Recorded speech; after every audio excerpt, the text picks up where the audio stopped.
Oi, pessoal! Oi, Desculpa que a gente não tava aqui por um tempão, mas a gente voltou. Pra quem tá aqui pela primeira vez, oi, eu sou a Vivian. e eu sou a Magda. E nós vamos conversar hoje sobre libertação. Minha mãe vai te contar o que que é, por que que é importante, e eu vou te contar como que acontece. Então, mãe, pode começar. Então, para as pessoas que não estão bem acostumadas com o tópico, eu vou dar uma explicação abrangente, mas não profunda, porque esse tópico é muito extenso É muito e grande. se for entrar em detalhes, vai ficar bem complicado. Mas uma coisa que precisa ser entendida sobre libertação. A libertação ela não começa com demônios, nem com pecado, nem com maldição, nem com trauma. Ela começa com Cristo, com a autoridade dele e a sua obra consumada na cruz. O que quer dizer isso? Quer dizer que a salvação é um processo, você recebe a salvação quando você vem para Cristo, mas quando você entra em Cristo, você não está completamente limpo. Ele fala, vós já está limpo pela palavra que você tem falado, mas o processo de libertação, ele começa com a salvação e ele vai indo, vai indo, vai indo. É como se fosse degraus de uma escada que você vai subindo, né? O primeiro degrau você recebeu Cristo, o segundo degrau você entra para aquela parte de maturidade, onde o Espírito Santo começa a te revelar e te ajudar a discernir o que está de acordo e o que não está de acordo. Depois você vai para um degrau maior e esse degrau ele vai sendo escalando até o final das nossas vidas. Cristo é a única fonte da verdadeira libertação. E na Bíblia está escrito em João 8,36: se, pois, o Filho vos libertar, verdadeiramente sereis livres. Em Lucas 4,8 está dizendo, Jesus declara que foi ungido para libertar os cativos. Você vai achar isso em Lucas 4,18, mas você vai achar isso também em Isaías 61, que foi a primeira declaração de Jesus, qual foi a missão dele aqui na terra. Isaías 61, versículo 1. E depois em 1 de João está escrito, no 1 de João 3,8: para isto o Filho de Deus se manifestou para destruir as obras do diabo. A libertação ela não depende da força humana, nem de técnica, nem de fórmula. Ela depende exclusivamente da autoridade de Cristo. Isso significa que as pessoas que estão no trabalho de libertação, fazendo um trabalho de libertação, ela não tem mais poder do que ninguém. É claro que é um chamado, é claro que você foi escolhido e que você precisa estar consagrado para poder estar fazendo isso. Mas a pessoa que faz de libertação, o poder não está na pessoa. A pessoa vai estar só guiando você através dos passos para receber essa libertação em Cristo. Essa autoridade espiritual Jesus pôs sobre todos os crentes, né?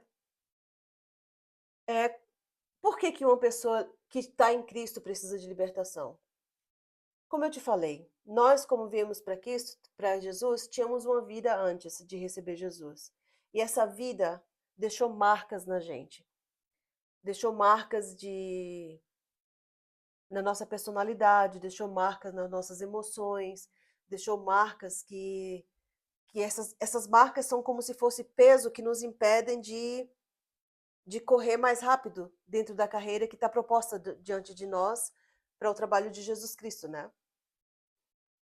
E como a gente pode identificar se a gente precisa de libertação ou não? É bem fácil.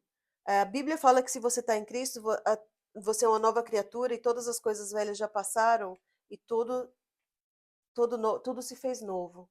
Mas você começa a perceber na sua vida, por exemplo, vamos dar um exemplo de uma área financeira. Você trabalha, trabalha, trabalha e não consegue fazer progresso.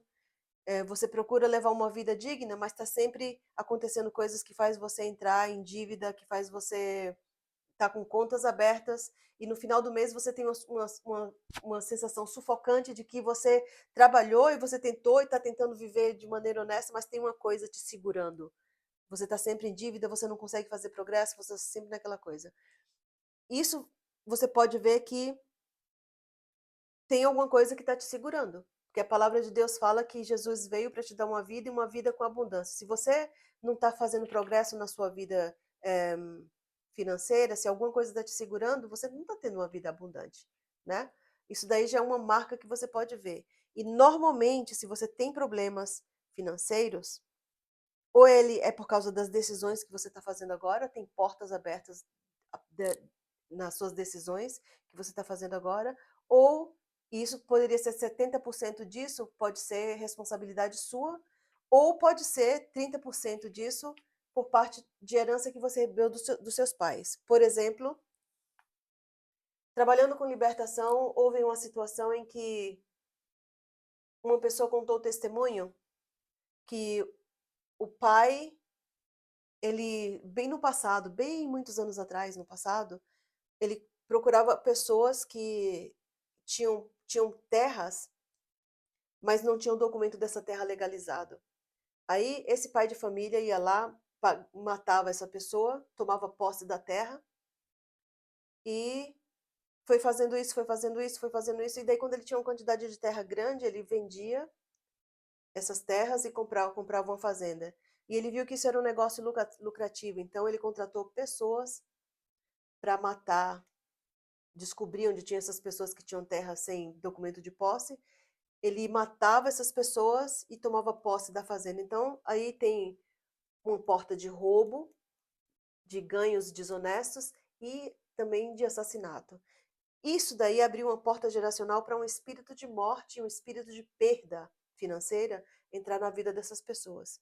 Aí o que que aconteceu? Na geração dele, ele era respeitado, ele ajudava na igreja, e os filhos que herdaram essa herança dele eram pastores formados dentro de igreja, mas estava sempre em dívida, sempre passando miséria, e no final das contas, tudo que eles tinham estava se perdendo, apesar de eles estarem dentro da palavra, vivendo de acordo com Jesus e liderando a igreja. Aí foi fazer mapeamento da família dela e se descobriu que isso daí aconteceu no passado e os pais já estavam mortos, então eles podem até ter se arrependido, mas como está escrito na Bíblia, é, quando Davi fez esse adultério com Betseba, o profeta confrontou ele e foi declarado que ele foi perdoado, mas que a iniquidade dele, a espada jamais se afastaria da família e da descendência dele. Se você for ver a história de Davi, ele era um homem de acordo com o coração de Deus, mas realmente olha a destruição que aconteceu na família dele. Estupro, assassinato de irmão, morte, depois o filho ficou perseguindo ele, querendo matar ele também. Então tudo isso aconteceu porque heranças hereditárias. Então você pode, a pessoa que quer ser libertado disso, ela pode confessar, expor a história, como é que foi na família, e aí Deus vai, o pecado vai ser trazido à luz, vai ser confessado, você renuncia essa história, essa herança, a pessoa renuncia à herança e abre portas para que Deus entre com a bênção, porque a palavra de Deus diz que ele vai visitar a iniquidade dos pais no filho até a terceira e a quarta geração, mas quando ele abençoa, a bênção é para 1000 gerações. Então, já é uma outra coisa que a gente pode falar dentro da libertação. Mas como eu falei também, a libertação, ela não é só assim a nível espiritual, ela pode ser também ministrada a nível de alma, a nível de personalidade, são dores, são falta de perdão, é, quando você foi machucado muito na sua vida, né? E você não consegue liberar perdão para aquela pessoa, então são dores emocionais, não são necessariamente espírito de demônio, apesar de que a falta de perdão separa você de Deus, e a partir do momento que você é separado de Deus, você é separado da luz, e a escuridão começa a reinar dentro da vida dessa pessoa. Sua libertação vai estar entrando nesses âmbitos aí, mas vai bem mais além do que isso, né? Porque se você não perdoa, você vai estar com a mente não mais livre, a mente é um campo de batalha. O inimigo pode entrar lá através de falsas crenças, de traumas, de mentiras internalizadas, de coisas que vêm de como você foi tratado como criança, né? Valores falsos que foi infundado em você através das palavras de pessoas adultas, de um professor, através dos pais em famílias, ou de coisas que colegas falam. Desculpa, preciso beber. Algo minha garganta tá pegando.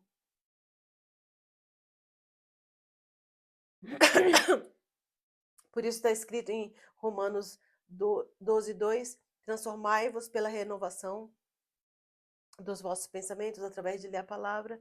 E o trabalho do Espírito Santo na libertação é o trabalho de estar revelando. E é muito importante também saber que a libertação, ela acontece em processo. Na primeira mão, quando você vem para o segundo nível de maturidade, o Espírito Santo vai te mostrar algumas coisas que não estão de acordo, onde você possivelmente está amarrado nas suas áreas da vida. Você vai procurar uma pessoa que vai dentro da igreja, que trabalha que tem o chamado, né, para trabalhar com libertação. E essa pessoa vai te guiar pelos primeiros passos. Mas isso não é algo conclusivo. Porque quando você faz progresso e amadura mais, o Espírito Santo vai te confrontar com outras coisas que vão precisar. Então, todas as vezes que o Espírito Santo confrontar, você vai precisar de libertação. E não é aconselhável que essa libertação ela seja feita só com uma pessoa, porque a confissão de pecados tem que ser confessais as vossas culpas uns aos outros para que sareis. Porque tudo que a gente faz, Deus já viu. Então não vai adiantar você só confessar para Ele. A gente tem que ter a humildade de também confessar para outros. E como é falado, né, quando você está com alguém que trabalha com libertação, essa pessoa tem a obrigação de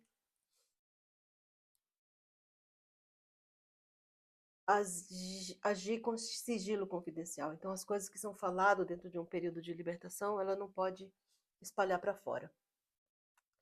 Então, não tem desculpa para poder não trazer as coisas ocultas à luz, porque se você tiver medo de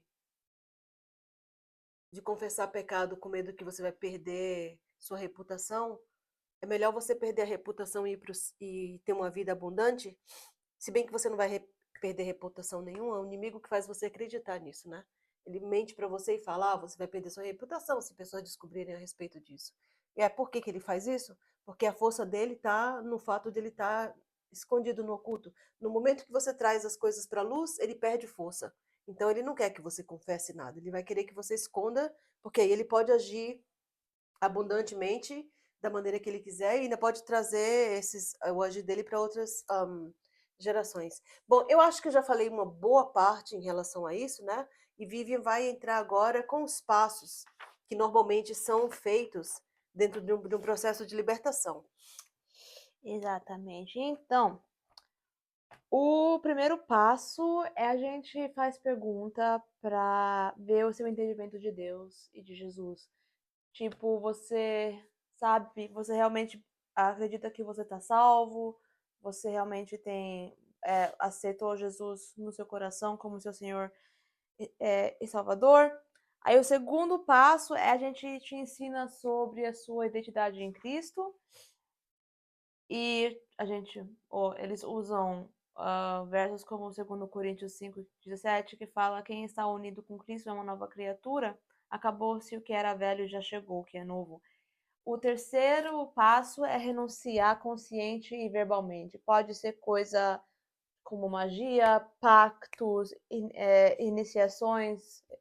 Pecados e coisas que são Exatamente. desobediência, rebeldia, tudo isso, né? É. O quarto passo é perdão. E essa parte é bem dura para bastante pessoas, especialmente se essa pessoa foi por muito trauma, né? Mas é importante porque se a gente não perdoar outros, Deus não vai perdoar a gente também, e isso vai criar uma barreira onde Jesus não pode agir na sua vida. E o segundo passo é quebrar pactos. Pactos de sangue, de nascimento, de territórias, coisa assim. O passo 6 é só se for necessário, porque não é que é uma coisa, não é um exorcismo. Mas algumas vezes alguém veio com um demônio, e aí quando é para sair, ele não vai sair sem lutar. Então pode ser que vai ter manifestação ou precisamente vai precisar realmente ter uma expulsão. Passo 7 é a pós-libertação. Expulsão só pode ser feita Depois que a pessoa renunciou o É, seu espaço, né? por que não? Que ela tá dando para ver. Porque não adianta, não adianta. Na verdade, se a pessoa já renunciar, daí não vai precisar fazer nenhuma expulsão, ele não consegue nem se manifestar. É. Então, a pós-libertação é quando algo de você sai, deixa um espaço vazio, então a gente convida o Espírito Santo para encher esse espaço para que o que estava lá dentro não volte, ou para nada outro que era mal voltar dentro, ou ir para dentro. Passo 8 é orientação pastoral. Eles te dão uns exemplos do que tu tem que fazer, tipo, você tem que ler mais a Bíblia, você tem que ter comunhão com outros cristãos, você tem que ter o seu próprio estudo bíblico. E a gente também ensina o porquê que é importante. Passo 9 é a oração de renúncia. Quando se tiver algo ainda escondido, se tiver algo que você não quer confessar, aí a gente renuncia na oração. Você confessa que o reino do diabo não tem nenhum poder sobre a sua vida. E você se põe você mesma sobre o controle você se consagra a Jesus completamente. O passo 10 é checar para manifestação demoníaca ou para feridas da alma. Aí vai fazer pergunta, tipo, como tem alguma rejeição ou resistência quando você ouve o nome de Jesus. E aí dá para ver se você tem uma reação espiritual ou uma reação emocional. E aí vai ser agido de acordo com a sua reação. E o último e a última parte é encorajamento. Tem encorajamento, tipo, fala que você não está sozinho, Deus está com você. E uma das pessoas que está trabalhando na libertação vai escrever versos bíblicos para te ajudar a sempre lembrar que a vitória que você teve nesse dia, porque o inimigo vai ainda tentar abrir outras portas, vai tentar fazer você cair para ele entrar de novo. E esses versos bíblicos ajudam você a ficar firme E na sua resistir. vitória e resistir. É, são 11 passos. Você acabou? Yeah. Ok. Bom, para falar mais concreto, então, vamos deixar claro mais uma vez: a libertação não é um evento, nem um ritual, nem uma sessão emocional. Na Bíblia, ela segue princípios espirituais fixos que envolvem sempre arrependimento, né? Porque não tem perdão, não pode ter perdão se não tem arrependimento e confissão de pecado. Então, a pessoa se arrepende, a pessoa confessa, né? Arrependimento. Aí depois o próximo passo é fazer a renúncia, depois pegar todas as mentiras que foram acreditadas por muito tempo, substituir com a verdade de Deus. Se necessário, vai haver uma expulsão de demônio, mas se necessário, caso manifeste, né? Normalmente a gente ora e repreende e fala que não quer manifestação porque a gente não quer nenhum inimigo fazendo show, onde Jesus deveria ser a luz e a fonte principal de todas as coisas. A gente vai procurar as causas, vai ser procurado as causas, por que a maldição entrou e por que está agindo, ou seja, achar as portas, e aí através das portas achadas vai fazer a confissão dos pecados e a renúncia do que for necessário, as portas vão ser fechadas, e o próximo passo, depois que as portas forem fechadas, o inimigo não vai ter legalidade nenhuma para voltar, e como a Vivian falou, é indicado que se procure uma igreja cristã, e que se faça discipulado, e que viva uma vida de acordo com o espírito de ordem bíblica, né? E isso foi o resumo do que é a libertação em si. Então tá bom, tenha um bom ano novo, a gente se vê próximo ano.